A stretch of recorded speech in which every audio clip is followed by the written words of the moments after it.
नमस्ते, हजुरहरूलाई हाम्रो चुलामा स्वागत छ। आज मैले प्याजीको रेसिपी लिएर आएको छु। हजुरहरूले सुरुदेखि अन्त्यसम्म हेरेर साथ दिनुहुन्छ भन्ने आशा गर्दछु। सुरु गरौँ है त। मैले चाहिँ मसिनो गरेर प्याज काटेर लिइसकेको छु।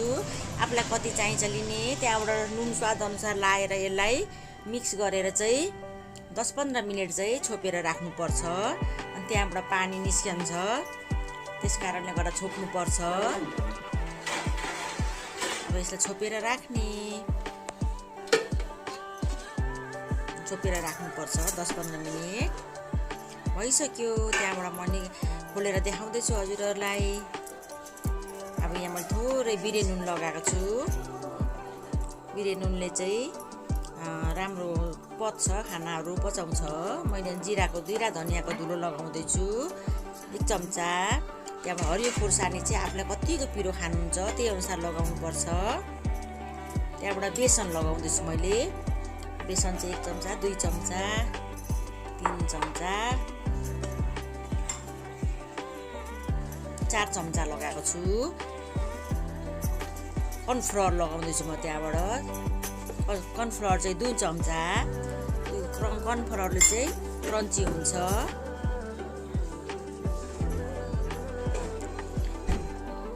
कर्नफ्लोर छैन भने नलगाउँदा नि हुन्छ। अदुवा लसुनको पेस्ट हो, यो चाहिँ 1 चम्चा।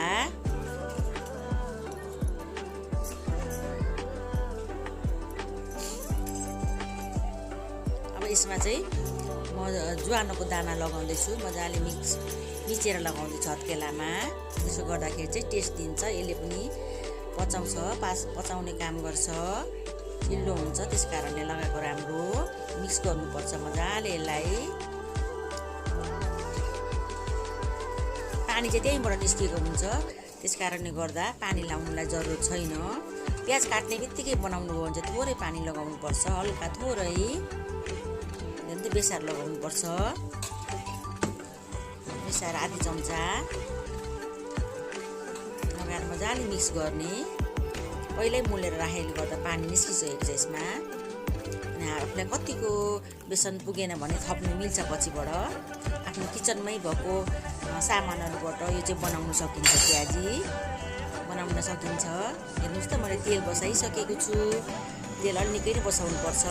तेल चाहिँ आधी लिटर जतिभन्दा बढी नै बसाएको छु। अब यसमा चाहिँ मजाले च्याप्टो पार्दै साइज चाहिँ आफ्नो हिसाबले लगाउनु होला। मैले चाहिँ मसिनो पारेर लगाएको छु। मसिनो भयो भने चाहिँ छिट्टो पाक्छ, भित्रसम्म पाक्छ, क्रन्ची पनि हुन्छ। त्यस कारणले गर्दा मैले चाहिँ सानो सानै बनाएको छु। हेर्नुहोस् त, अलिक फरक बनाएर लाउनुपर्छ। टाँसिनु चाहिँ दिनु हुँदैन। ग्यास सुरुमा हाई बनाउने, पछि चाहिँ लो नै बनाएर पकाउनु पर्छ। भित्रसम्म मजाले पाक्छ। हेर्नुहोस् त, सानो बनाएर राखेको छु।